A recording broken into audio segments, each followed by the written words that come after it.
Welcome to the deep dive. Our job is simple. We take a stack of complex scientific sources, research papers, field notes, you name it, and we boil it down into the most important, surprising, and actionable knowledge for you.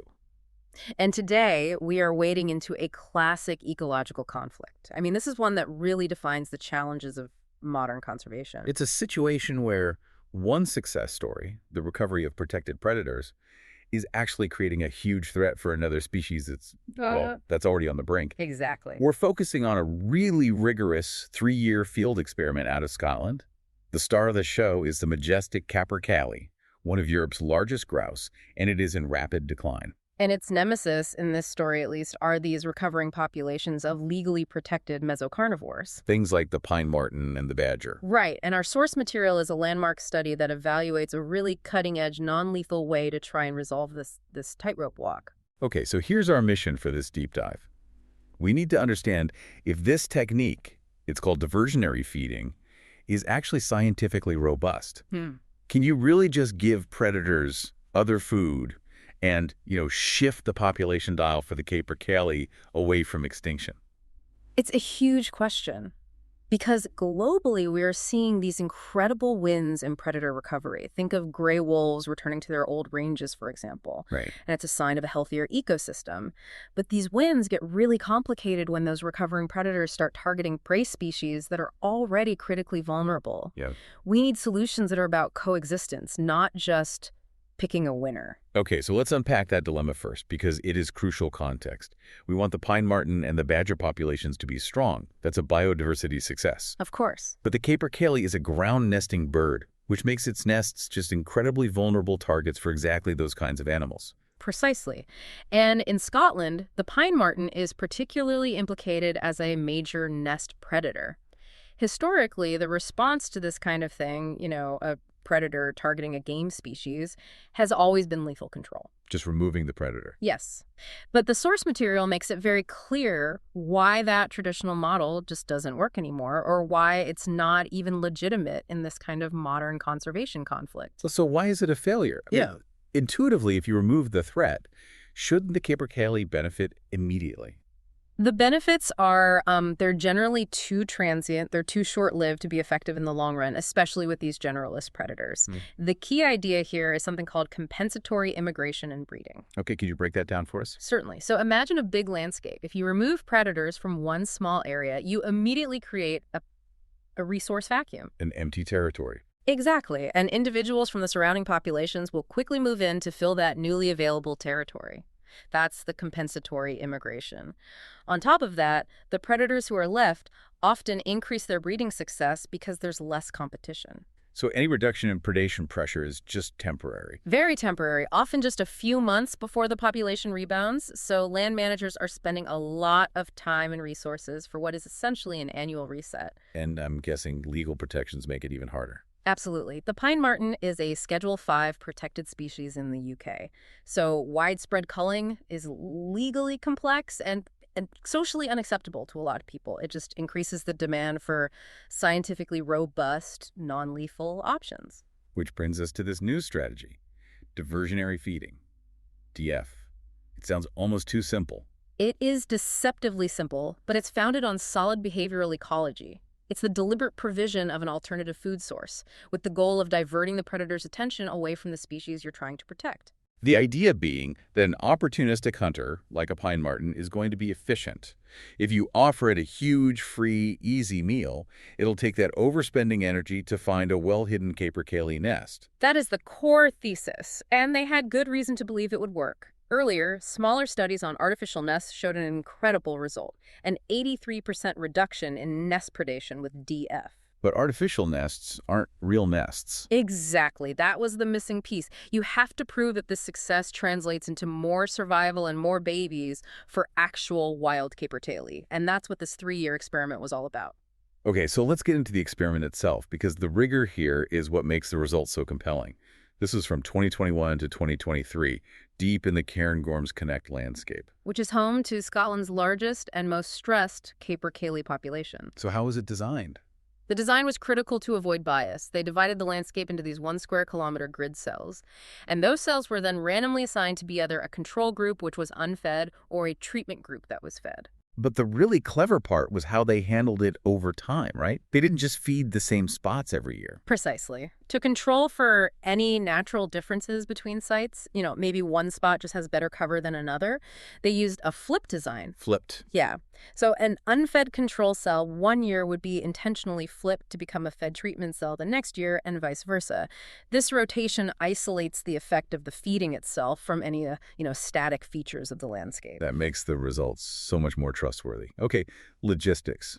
What were they actually feeding them and how much? They were very smart about this. They used a locally available natural resource, deer carrion. Something they'd eat anyway. Right, something pine martens, foxes, and badgers would naturally scavenge. And they put out large quantities, about 10 kilograms per station, and they restocked it every 2 weeks. A very sustained, powerful scent cue for the predators. And it wasn't a year-round buffet, which is crucial. That addresses the concern that you might just be, artificially inflating the predator population. Absolutely. The timing was highly specific and short. Late April to the first week of July. Just a narrow seasonal pulse. Timed for the bird's most vulnerable period. Meticulously chosen to cover egg laying, the 26-day incubation, and the first 30 days after the chicks hatch. By keeping it short, they minimize the risk of actually increasing the predator population, what we call a numerical response, which could have completely negated the benefits. Now, you mentioned the capercaillie is a Schedule I protected bird. Yeah. You can't disturb them during breeding. So how on earth did they actually measure if it was working? This is where conservation tech really provided the breakthrough. They used totally non-invasive monitoring. Instead of trying to find the nests themselves, which is disruptive and almost impossible, they put camera traps at capercaillie dust baths. Dust baths? What's that? Think of it like a natural grooming salon. They're these little microsites that hens and their broods use all the time to clean their feathers, socialize, sunbathe. Ah, so they're predictable spots. Very predictable.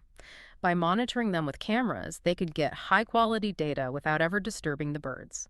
They could see if a hen was present, whether she had a brood, just a simple yes or no, and if she did, they could count the chicks.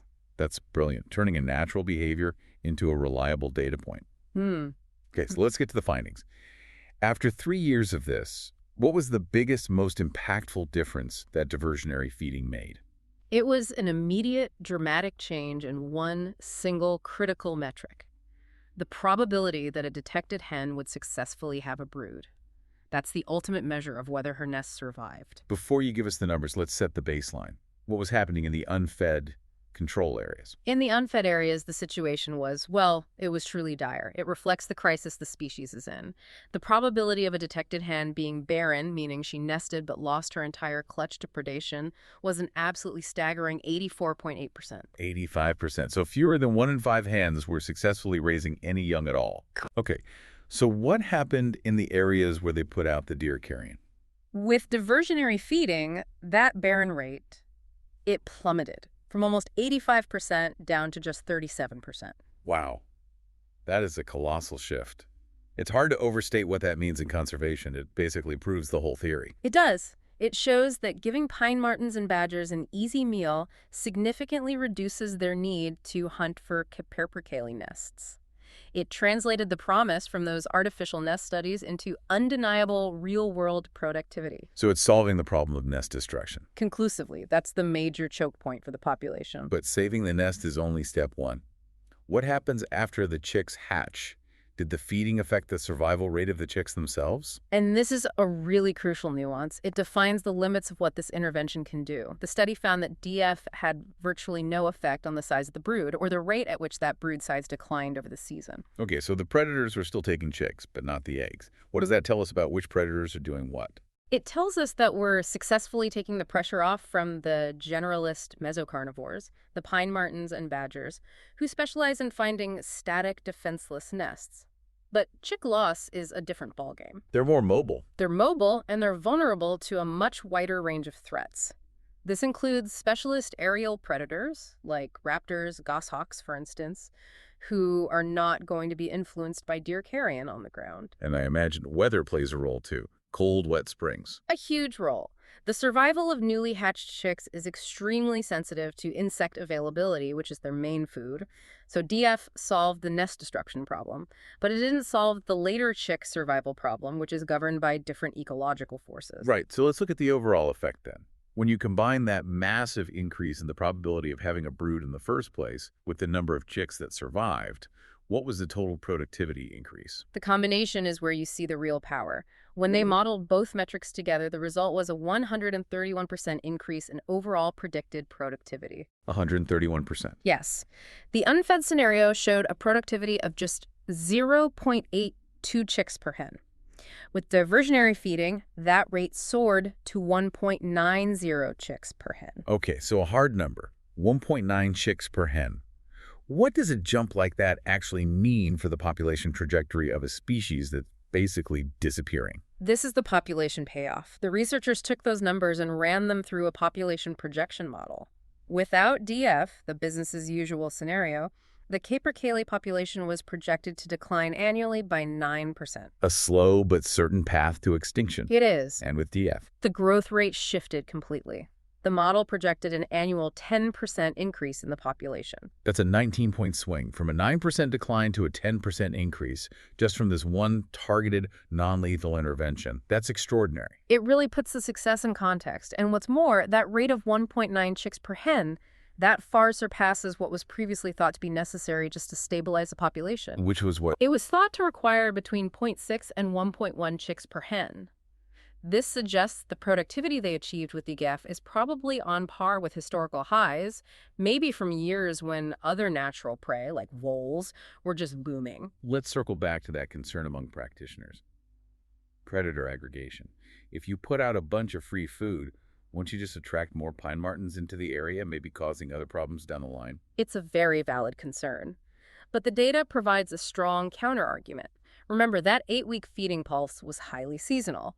It was short enough to avoid having any real impact on the long-term survival or breeding rates of the predators. It wasn't enough to cause a population boom. Exactly. And the fact that the rate of chick loss was the same in both fed and unfed areas really supports that. If the feeding had caused a big pileup of pine martens, you'd expect to see worse chick survival in the fed areas. But we didn't. So the intervention was almost surgical. It just solved the nest problem. That's a great way to put it. It was surgical in its impact, focused solely on reducing nest destruction during that critical window. So what does this highly successful trial mean for the wider conservation world? Is this just a tool for capercaillie in Scotland, or is it a blueprint? The researchers describe this as compelling empirical evidence that diversionary feeding is a highly viable, scalable, non-lethal tool. It offers a tangible strategy to reconcile the goals of predator recovery and safeguarding vulnerable prey. And this isn't just a Scottish problem. Not at all. This blueprint could apply to any landscape where you have declining ground nesting birds under pressure from recovering generalist predators.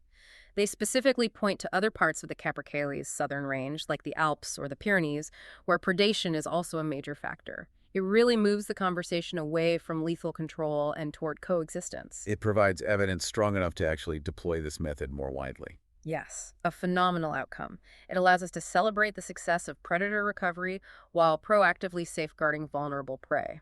It's a move toward truly integrated ecosystem management. Okay, so let's wrap this up with the core takeaways for you. Diversionary feeding has proven to be a highly effective solution for nest predation, shifting this capercaillie population from a 9% annual decline to a 10% annual increase. However, the intervention did not improve chick survival. That's likely driven by things DF can't influence, like specialist raptors or weather conditions that affect their insect food. So a final provocative thought for you. If DF solves the nest problem, and that's the biggest barrier to reproduction, what's the optimal next step to tackle chick survival and maximize the recovery? The source material hints at it. It does. It suggests that interventions aimed at improving habitat, specifically increasing the density of the Blamberry understory through things like controlled burning or targeted grazing, would be the most effective thing to combine with it. Indeed. If you solve nest loss with carrion, the next logical step is to improve habitat quality. That gives the chicks more cover and more insects, which boosts their survival rates. It's something for you to consider. The power of combining targeted behavioral ecology with habitat management to achieve ecological health for all the species involved. Thank you for joining us for the deep dive.